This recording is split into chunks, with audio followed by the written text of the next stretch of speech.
dia para você que nos acompanha em todo mundo. Pois é, precisamos estar bem informados e como o pessoal do Sorrindo para a Vida disse, estamos aí juntos nessa luta rumo ao 100% da campanha do projeto Dai-me Almas. Hoje, terça-feira, 29 de dezembro, agora são exatamente 9h31 e eu falo ao vivo dos estúdios da Canção Nova na Vila Mariana, aqui em São Paulo. A gente já traz para você imagens ao vivo da nossa região.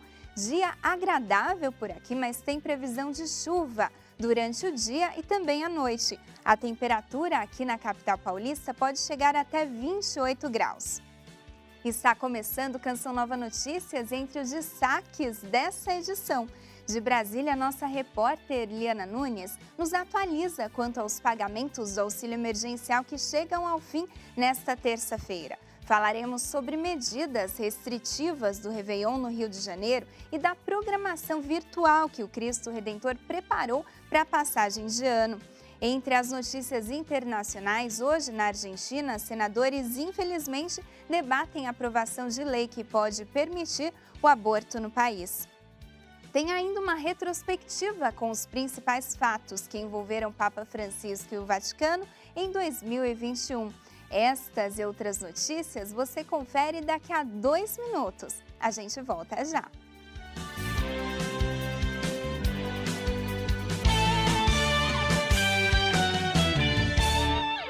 E a gente abre essa edição do Canção Nova Notícias com a notícia de que a Caixa Econômica encerra hoje o pagamento da última parcela do auxílio emergencial. A Liana Nunes já está ao vivo conosco, direto de Brasília. Bom dia, Liana. Você tem, então, mais informações? Bom dia, Danusa. Bom dia a todos. Isso mesmo. No total, foram mais de 3.200.000 pessoas beneficiadas pelo auxílio emergencial, que foi adotado pelo governo federal como medida para diminuir o impacto econômico causado pela pandemia da Covid-19. Até o momento, não há previsão de prolongar esse pagamento para 2021. Recebem hoje os nascidos no mês de dezembro e que não fazem parte aí do programa Bolsa Família. E a Petrobras anunciou o aumento de 5% no preço da gasolina e 4% no preço do diesel. Esse reajuste começa a valer a partir de hoje. E lembrando que o último reajuste feito pela Petrobras aconteceu no dia 16 de dezembro. Mudando um pouco de assunto, vamos então atualizar sobre as notícias sobre o andamento dos registros de vacina aqui no Brasil. A Pfizer recebeu da Anvisa o certificado de boas práticas. Esse documento é importante justamente para dar andamento à aprovação do registro do imunizante. E nós recebemos a notícia agora há pouco que está agendado para amanhã uma reunião entre a Anvisa e a Pfizer justamente para que aconteça o diálogo dessa aprovação do registro da vacina aqui no país. A expectativa é grande, né? Não sabemos ainda se isso acontece agora em 2020 ou se no início de 2021. Nós estamos acompanhando e apurando todos os detalhes para informar você que acompanha a TV Canção Nova a qualquer momento também sobre esse assunto. E vamos atualizar os números da Covid-19 aqui no Brasil. Já são mais de 7.500.000 pessoas infectadas. Dessas, mais de 6.500.000 pessoas já foram recuperadas. E, infelizmente, o país atinge aí a triste marca de mais de 191.000 mortes. Danusa. Obrigada, Eliana, pelas informações. Bom, e vamos agora ouvir a Silvia Helena Gonzaga, que nos fala sobre as medidas restritivas por conta do coronavírus que serão adotadas no Réveillon, no Rio de Janeiro. Ela também traz para nós informações sobre a programação virtual que o Cristo Redentor preparou para a passagem de ano. O Rio de Janeiro segue com medidas restritivas para evitar as aglomerações na orla durante o Réveillon. A prefeitura da cidade decidiu estender para toda a orla da cidade do Rio de Janeiro os bloqueios de acesso na noite de Réveillon. a noite que será de quinta, dia 31, para sexta-feira. Lembrando que as medidas antes estavam previstas apenas para a praia de Copacabana, agora foram estendidas para toda a cidade do Rio de Janeiro, para toda a orla da cidade do Rio de Janeiro. O que significa isso? Que do Leme até o Pontal estão proibidas essas ações que promovam aglomerações. Lembrando que o prefeito em exercício, Jorge Felipe, já havia feito o cancelamento dos palcos de shows, a queima de fogos e também o uso de caixas de som pela praia, pela orla. Então agora está estendido todas as regras que estavam estabelecidas para Copacabana, valem agora para toda a orla da cidade do Rio de Janeiro. Tudo isso para que a população possa se manter segura, sem aglomerações, no momento em que precisamos nos cuidar bastante em relação à propagação do vírus, do coronavírus, que está bem atuante ainda dentro da cidade do Rio de Janeiro e em todo o estado. E uma outra notícia em relação ao Réveillon vem da Arquidiocese do Rio, onde nós destacamos no Alto do Corcovado o Santuário Cristo Redentor na noite de quinta-feira para sexta, de 31 para o 1º, haverá uma programação toda especial. É a vigília dos 90 anos do Cristo Redentor, por um ano repleto de paz, saúde e desenvolvimento sustentável, é o tema da vigília. A missa acontecerá às 22h30 e será presidida pelo cardeal arcebispo do Rio de Janeiro, Dom Orani Tempesta. Logo após a Santa Missa haverá projeções no monumento e ainda haverá um show, Maravilhas do Rio de Janeiro é o tema do show. Então, tudo isso poderá ser acompanhado pelas redes sociais do Santuário Cristo Redentor. Silvia Gonzaga, do Rio de Janeiro, para o Canção Nova Notícias, primeira edição. Obrigada, Silvinha, pelas atualizações. E a seguir, faremos um giro pelas principais notícias internacionais. Hoje, na Argentina, infelizmente, senadores discutem a aprovação do aborto. Intensifiquemos nossas orações em favor da vida. Agora você tem aí imagens de Campo Grande. Sol com algumas nuvens, chove rápido durante o dia e à noite. Os termômetros oscilam entre 20 e 29 graus. A gente volta já!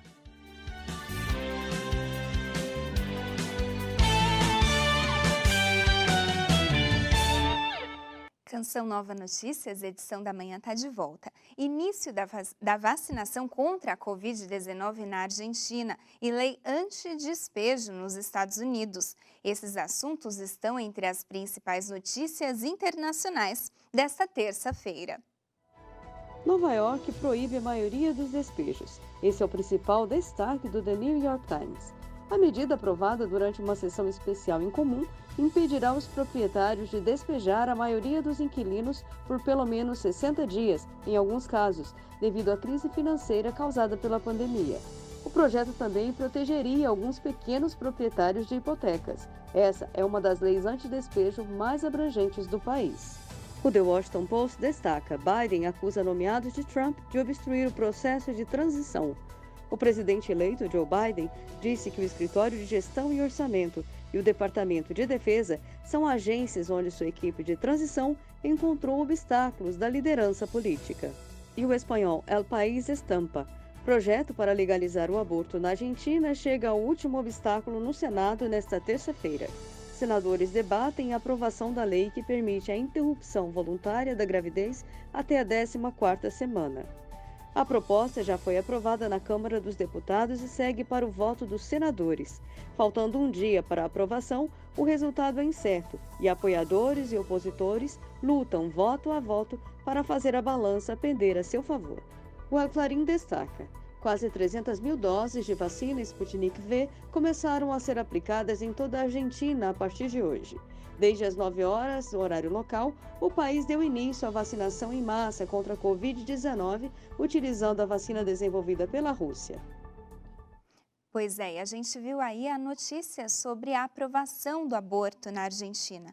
A gente reitera que o Catecismo da Igreja Católica diz que a vida humana deve ser respeitada e protegida de modo absoluto a partir do momento da concepção e que o aborto é um crime abominável. E teve início no último domingo e vai até dia 9 de janeiro o terceiro bloqueio das ruas de Israel. Os detalhes com a repórter Danúbia Gleiser. O objetivo do bloqueio, de acordo com as autoridades, é diminuir a propagação do coronavírus no país. E entre as novas diretrizes, é permitido caminhar até 1.000 metros de distância de casa. Estabelecimentos comerciais estão fechados, exceto os que vendem produtos essenciais, como supermercados, óticas e farmácias. Pousadas, reservas naturais e parques nacionais estão fechados. As pessoas que querem viajar podem sair do país estando no aeroporto 8 horas antes do voo. Quem violar esses regulamentos está sujeito a uma multa de 500 shekels. Há 9 dias após o início da campanha de vacinação, foram vacinados cerca de 495 mil israelenses. De Jerusalém, Danúbia Gleiser, para Alcançam Nova Notícias, edição da manhã. Obrigada, Danúbia. Bom, e o ar quente e úmido predomina sobre o Brasil e as nuvens carregadas trazem chuva para o norte, centro-oeste, sudeste e sul do país. No nordeste, o ar seco impede o aumento das chuvas na região. Veja a previsão do tempo para hoje. O sol predomina pela manhã no sul do Brasil e tem pancadas de chuva à tarde entre o centro-norte gaúcho e o Paraná. Tempo firme no norte de Minas Gerais e na maior parte do Espírito Santo. No Rio de Janeiro e no interior de São Paulo, faz sol agora de manhã e chove à tarde. No leste paulista tem risco de temporal. No centro-oeste faz sol, mas tem risco de chuva forte em todos os estados e no Distrito Federal. No norte de Mato Grosso, a chuva é mais intensa. Tem previsão de temporais para quase toda a região norte. Só no Tocantins é que a chuva é mais fraca e isolada. Dia de sol e calor no nordeste. A faixa litorânea, no leste da região, deve ter uma chuva rápida e isolada. No Maranhão, a chuva vem com raios. E a gente falou aí do sol em São Paulo, olha só que interessante. Uma paróquia resolveu inovar a maneira de usar energia elétrica. Com a implantação de placas solares, o gasto com a conta de luz reduziu significativamente. 85 placas solares foram instaladas no telhado da quadra esportiva da paróquia Nossa Senhora das Mercês, zona sul da capital paulista. Os paroquianos custearam por meio de doações o investimento de R$150 mil. A instalação começou em setembro de 2019. Em outubro deste ano, a paróquia já passou a usar o sistema. Antes, a paróquia tinha 2 contas de luz. Com a implantação do sistema solar, elas foram unificadas em uma só.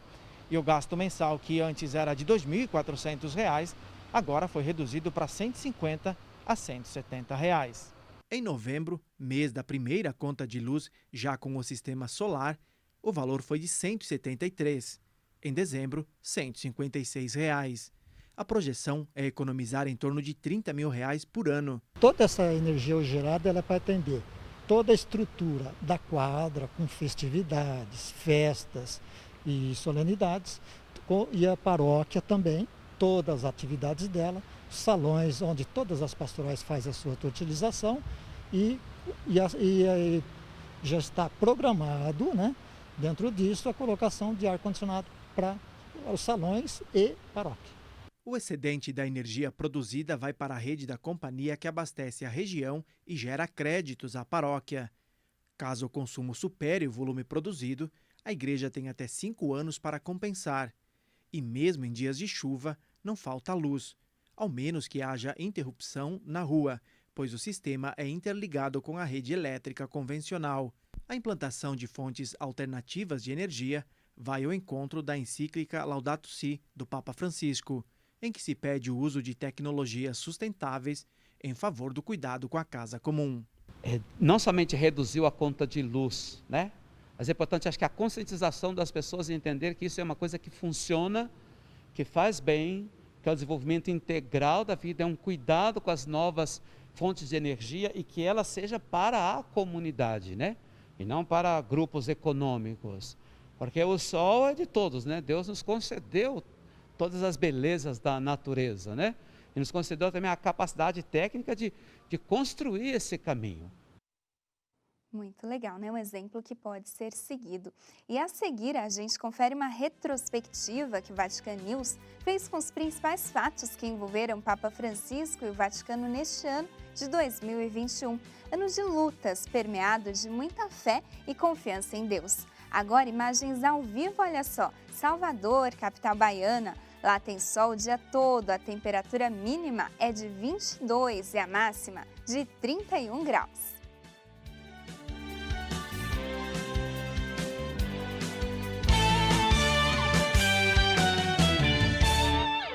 E agora a gente confere uma história de milagre que aconteceu com uma religiosa aqui do estado de São Paulo. Ela experimentou o poder da oração, da intercessão, que foi capaz de curá-la de um AVC sofrido em uma região muito delicada do cérebro. Cientistas já confirmaram que a oração pode influenciar na capacidade de enfrentar doenças. O Catecismo da Igreja Católica afirma que a intercessão, o ato de orar por outro, tem o poder de nos unir à oração de Jesus. Quando essas ações se juntam, o resultado pode levar ao que aconteceu com a irmã Bálsamo. Isso é realmente um milagre, porque os médicos diziam que o meu quadro era irreversível e que se eu voltasse seria em estado vegetativo. Mas isso é para mostrar que para Deus nada é impossível. Nada mesmo. No caso dela, o impossível tornou viável. Irmã Bálsamo sofreu AVC em uma região delicada do cérebro no início de setembro e foi internada em estado grave. Aí começou a história de milagre na vida da religiosa de 20 anos de idade. O acontecimento foi compartilhado com muita gente próxima e também distante. As cruzes sempre nos dão muito fruto, né? Então, a cruz ela é fecunda toda vez que ela nos toca, né? Então, nunca ela volta sem produzir fruto. Tanto para ela quanto para todas nós que de algum modo também participamos desse sofrimento dela, né? Como comunidade, como família religiosa. O AVC que sofrera, que a deixou em coma à beira da morte, não a impediu de testemunhar o poder da oração e afirmar uma realidade. O próprio Deus escolhe os seus prediletos para viver o sofrimento. As pessoas que ele mais amou, geralmente ele confiou sofrimentos também. Se a gente olha para Jesus, a gente vê, era o Filho único de Deus. Deus amava muito ele e a ele Deus deu a cruz. Então, cabe a nós também tomar a nossa cruz e renunciar à nossa própria vontade de querer estar bem, de não ter nenhuma dificuldade e saber que é necessário sofrer. Quem esteve de perto percebeu que a situação da irmã Bálsamo dependeria de fato da intervenção de Deus. Porque não tinha o que fazer, né? Como era um sangramento, não tinha como operar, nem como mexer nessa região, porque era uma região muito delicada. Então, a gente foi vendo, aos poucos, ela piorando, né? Então, ela chegou no hospital, ela ainda estava falando, mas aos poucos ela foi perdendo os movimentos, o lado direito, o lado esquerdo. Desde o começo, os médicos nos deixaram muito cientes de que era muito grave.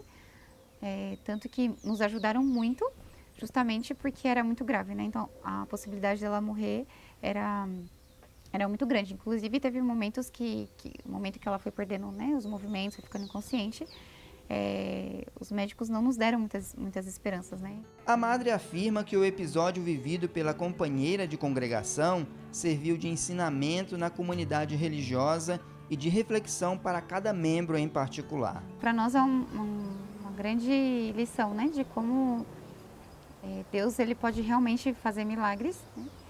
E depois todo o benefício espiritual também que resulta disso, né? A irmã agora é pura gratidão. Gratidão a Deus e a todo mundo que esteve unida a ela no momento mais difícil de sua vida. Pessoas do mundo todo rezou, né? Que nem me conheciam. E é uma alegria ver que o meu padecimento serviu para que as pessoas se aproximassem mais de Deus pela conversão das pessoas.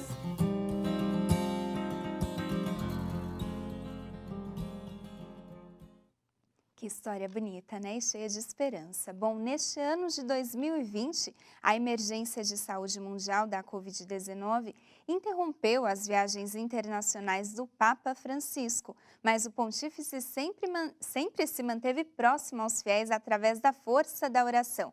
o Vatican News fez uma retrospectiva das atividades do Papa neste ano. Domingo, 8 de março de 2020. A linha divisória que separa o antes e o depois passa por esta data. É o primeiro dia do Ângelus do Papa Francisco recitado ao vivo, em áudio e vídeo, da Biblioteca do Palácio Apostólico. Ainda não se sabia, mas aquela praça, ao longo dos meses, ficará vazia e silenciosa. Seria preenchida com a oração do Pontífice e as esperanças do mundo. É ali que, debaixo de chuva, Francisco presidiria na noite de 27 de março, sexta-feira da Quaresma, um momento extraordinário de oração em tempos de pandemia, para convidar a humanidade a não ter medo e a confiar-se ao Senhor. A oração e a emergência de saúde também retornam nas catequeses das audiências gerais de 2020. A partir do mês de agosto, o Pontífice refletiu sobre o tema Curar o Mundo, lembrando em particular a importância do acesso universal à vacina. Um terceiro ciclo de catequeses foi dedicado às bem-aventuranças. Até 31 de dezembro, serão um total de 46 audiências gerais, 58 as vezes em que o Papa rezaria o Ângelus e o Regina Coeli, encontrando a ocasião para lançar numerosos apelos pela paz. De 9 de março a 18 de maio, as igrejas na Itália foram proibidas de celebrar com a presença do povo e o Pontífice autorizou a transmissão áudio-vídeo, ao vivo, da missa por ele presidida todas as manhãs às 7 horas na Casa Santa Marta. 2020 também foi o ano da terceira encíclica do Papa Francisco. Em 4 de outubro foi publicada a Fratelli Tutti, na qual o Pontífice indica a fraternidade e a amizade social como vias primárias para construir um mundo melhor. Entre as cartas apostólicas de 2020, destaca-se a Patris Corde, divulgada em 8 de dezembro, há 150 anos da declaração de São José como patrono da Igreja Católica. Para a ocasião, foi anunciado para a Penitenciária Apostólica um especial Ano de São José, que se concluirá em 8 de dezembro de 2021. Pois é, o Papa Francisco nos ajudou a manter a confiança em Deus mesmo em meio às dificuldades. E assim a gente se despede. Fique informado acessando noticias.cançãonova.com, nosso Instagram, @cnnoticias, e acompanhando Canção Nova Notícias, edição da noite às 6h45. E agora tem imagens ao vivo do Rio de Janeiro. Lá tem sol com nuvens agora de manhã. Na Cidade Maravilhosa tem previsão de pancadas de chuva à tarde e à noite. A temperatura por lá varia entre 20 e 32 graus. Você fica agora com o Cantinho da Criança. Um bom dia para você e até amanhã!